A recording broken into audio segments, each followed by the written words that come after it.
Most American neighborhoods legally ban corner stores. While Europeans walk 200 yards to buy groceries, Americans drive 2 miles for a gallon of milk. This isn't about population density or market demand. It's about a 1920s law that made mixing homes and businesses illegal. Today, 75% of American residential land prohibits any form of retail. How did the country that invented convenience culture become the only place where convenience is actually illegal? Let's start with what most Americans don't realize. The reason you can't walk to buy groceries isn't geographic, it's legal. Something called Euclidean zoning, adopted by cities across America in the 1920s, requires strict separation between residential and commercial areas.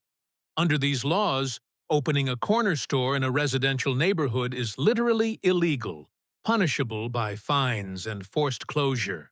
This invisible machinery began in 1926, when the Supreme Court ruled that cities could legally segregate different types of buildings. The original goal was protecting wealthy residential areas from industrial pollution, but the law expanded to prohibit any commercial activity in residential zones, including harmless corner stores, cafes, and small markets that had existed for centuries. Here's where it gets worse. Real estate developers realized they could use zoning laws to create artificial scarcity. By ensuring residential neighborhoods had zero retail access, they forced residents to drive to centralized shopping areas where developers owned large commercial properties.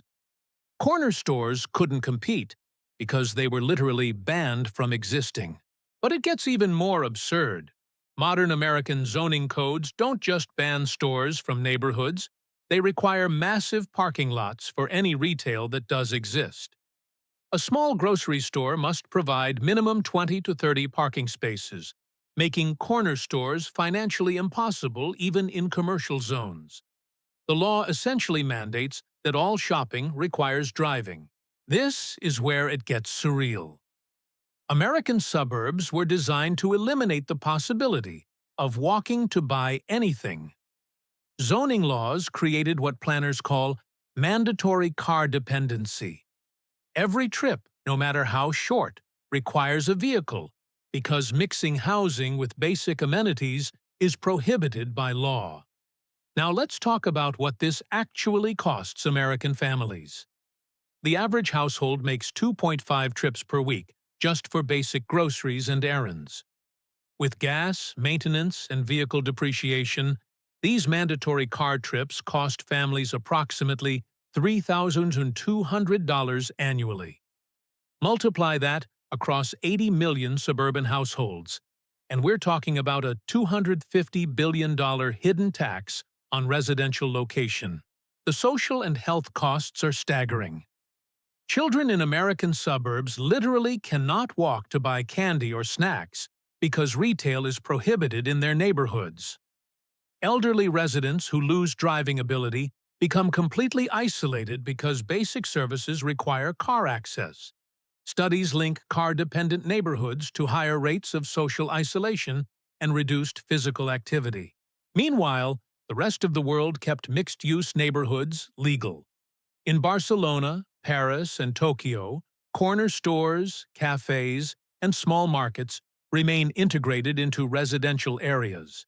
These cities never adopted American-style zoning that segregates housing from basic commerce. Residents walk to daily needs, creating vibrant street life and community interaction. Here's what's most fascinating. European cities that rebuilt after World War II specifically rejected American zoning models. Urban planners in countries like Netherlands and Denmark studied American suburbs and concluded that mandating car dependency was both economically wasteful and socially destructive.